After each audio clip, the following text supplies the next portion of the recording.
Smart coaching classes में आपका स्वागत है। आज हम एक्टिव वॉइस पैसिव वॉइस के बारे में आपको थोड़ी सी जानकारी देने वाले हैं कि एक्टिव वॉइस पैसिव वॉइस क्या होता है। एक्टिव वॉइस पैसिव वॉइस में अपन को सब्जेक्ट को ऑब्जेक्ट बनाना होता है और ऑब्जेक्ट को सब्जेक्ट बनाना होता है। हम इसमें एक टॉपिक देखना चाहते हैं कि आप देखिए एक्टिव वॉइस पैसिव वॉइस में एक्टिव वॉइस में राम लिखा हुआ है। Ram was driving a car, तो हमने पैसिव वॉइस में कैसे चेंज करा? A car was being driven by Ram. तो ये किस टाइप से चेंज किया ये हम आपको बताना चाहेंगे। सबसे पहले देखो हमने टेंस संबंधित परिवर्तन सीखना है। टेंस संबंधित परिवर्तन में आप प्रेजेंट टेंस में क्या होता है? सिंपल। प्रेजेंट टेंस का अगर सिंपल आता है ना, सिंपल प्रेजेंट टेंस आता है तो हम उसे कॉन्टिन्यूअस में चेंज करेंगे। और यदि सर कॉन्टिन्यूअस आ जाए तो, यदि कॉन्टिन्यूअस आता है तो हम उसमें बीइंग लगा देंगे। देखिए यहाँ पर भी हमने ऐसे किया है कि यहाँ पर कॉन्टिन्यूअस टेंस आ रहा है तो हमने क्या लगा दिया? बीइंग लगा दिया।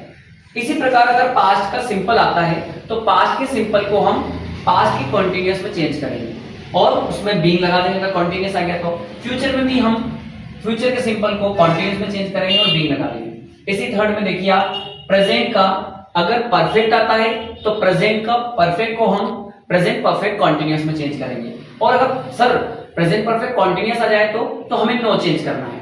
इसी प्रकार आप देखिए इस तीनों रूल इसी में भी काम करेंगे।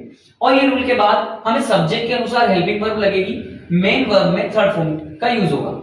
सब्जेक्ट को ऑब्जेक्ट बनाते समय आपको कोई भी सेंटेंस दिया, जैसे आई दिया है, अगर सपोज एक एग्जांपल लेते हैं कि सपोज आपको दिया गया है आई, अगर यहाँ आगे आई दिया गया तो आपको इसको ऑब्जेक्ट बनाना है तो हम इसके यहाँ पर मी का यूज करेंगे।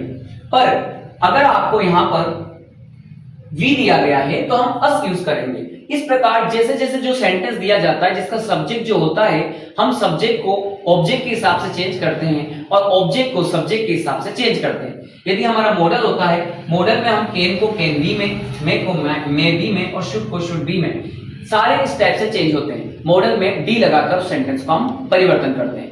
ये क्लास 10 के लिए हमारी एक वीडियो थी, इसमें आप हमारे स्क्रीनशॉट लेकर देख सकते हैं कि किस प्रकार का इसका प्रयोग करना है। धन्यवाद।